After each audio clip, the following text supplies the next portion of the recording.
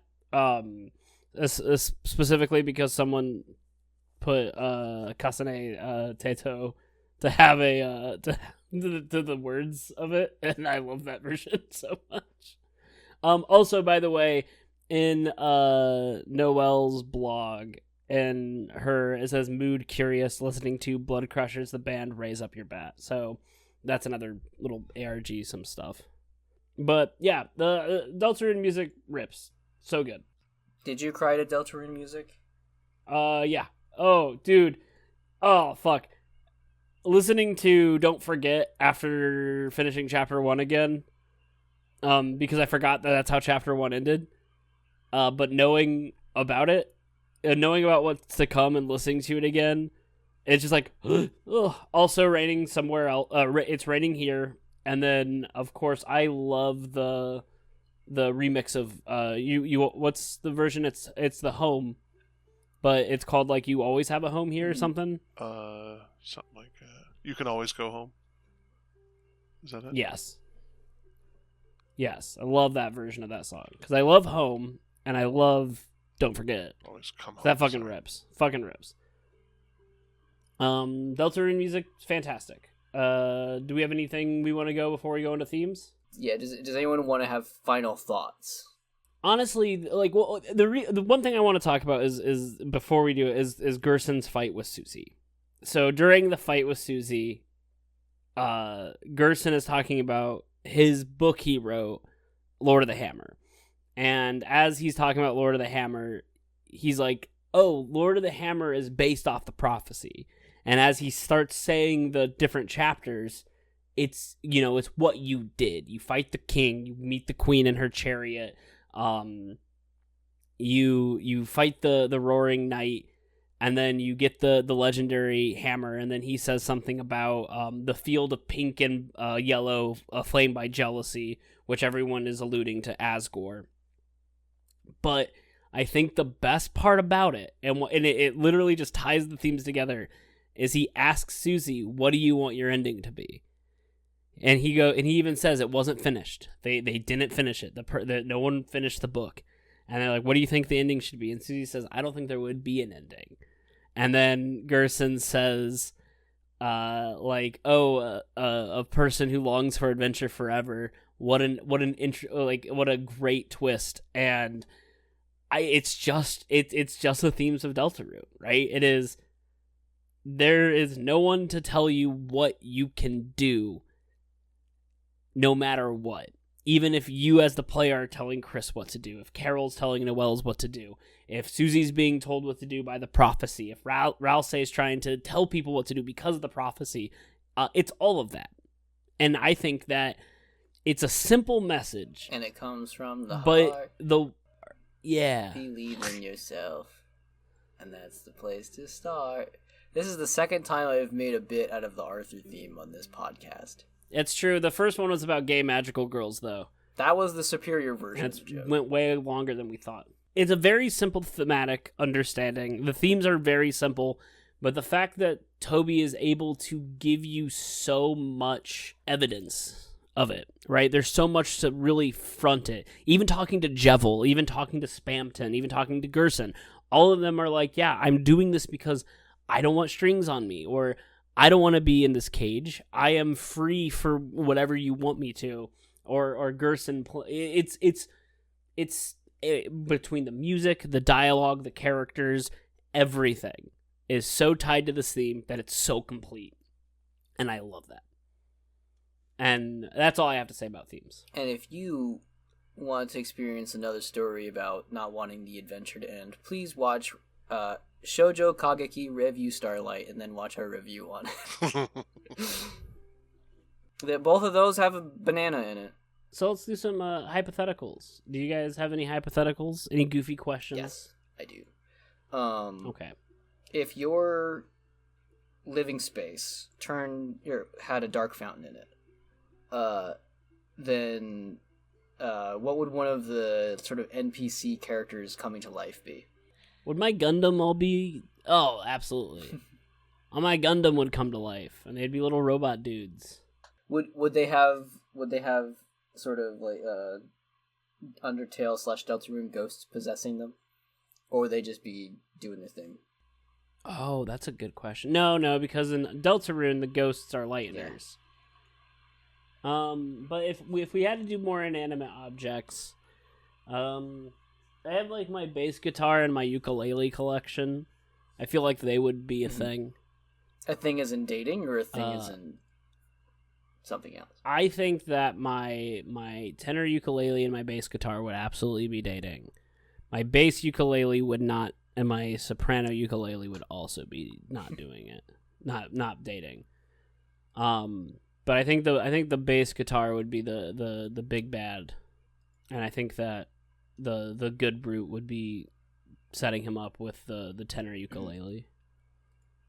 And Beaver, what would be a character in your room? Well, my office space here is just a million books, children's papers strewn about that have drawings on them.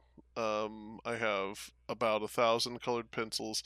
So I have a feeling like mine would just be like everything is made out of books. Like the floor is made out of books. The walls are made out of books.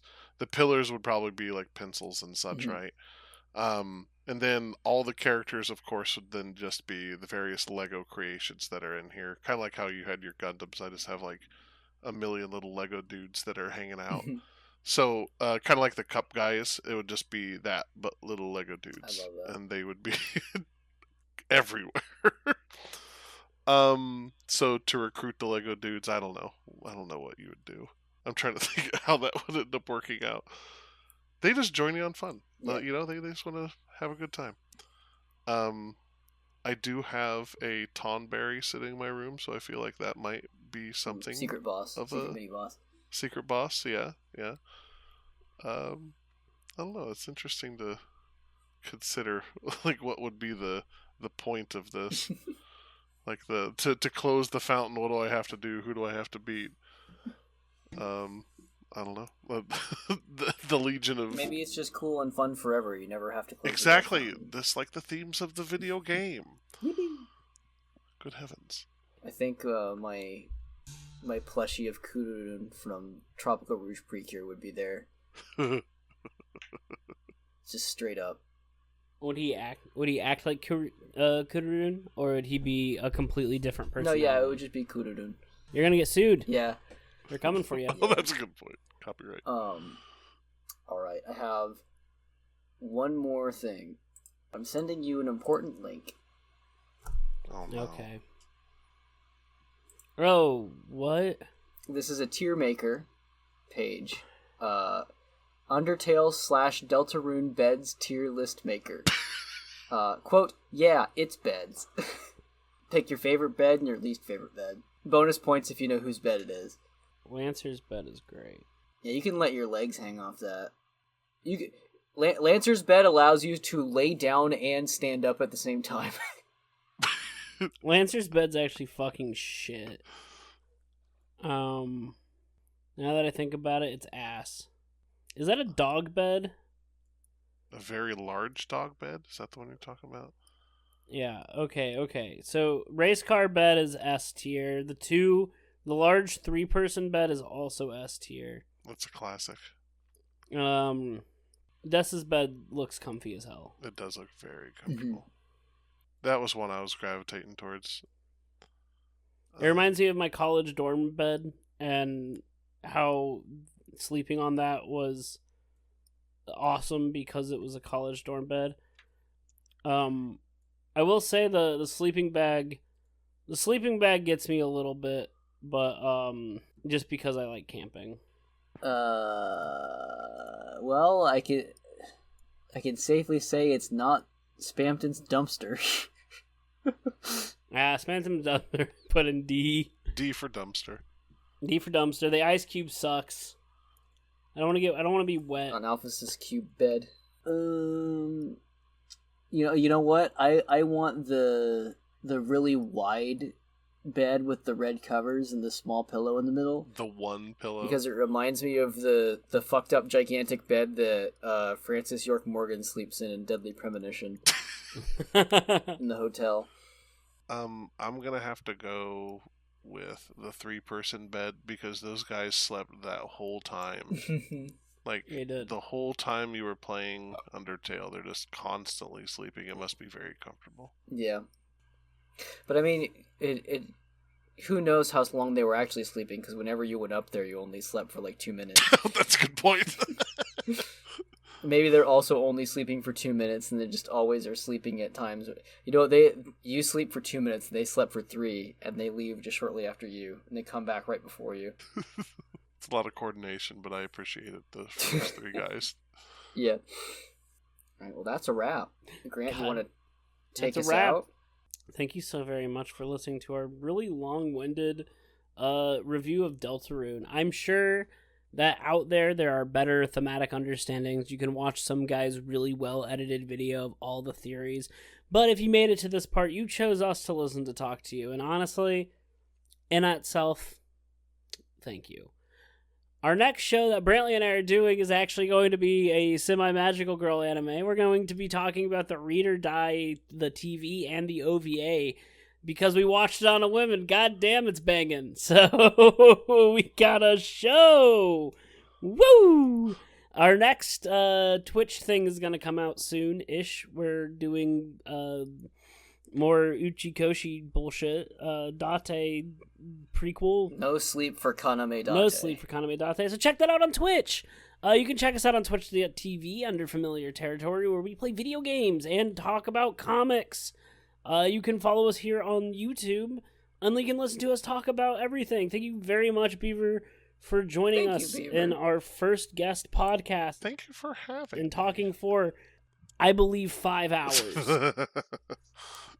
It was fun. It was a great time. Thank you so very much. Please like and subscribe. Wait, we forgot the most important character. Fuck, who? Fire extinguisher. Oh yeah, he knows the answer. That was close. I'm glad we got to. Yeah, they probably would have deleted our channel if we forgot to mention that. Well, thank you so very much for listening. Like and subscribe. But you don't need to do any of that, because unless you're one of Beaver's 3 children, we are not your dads.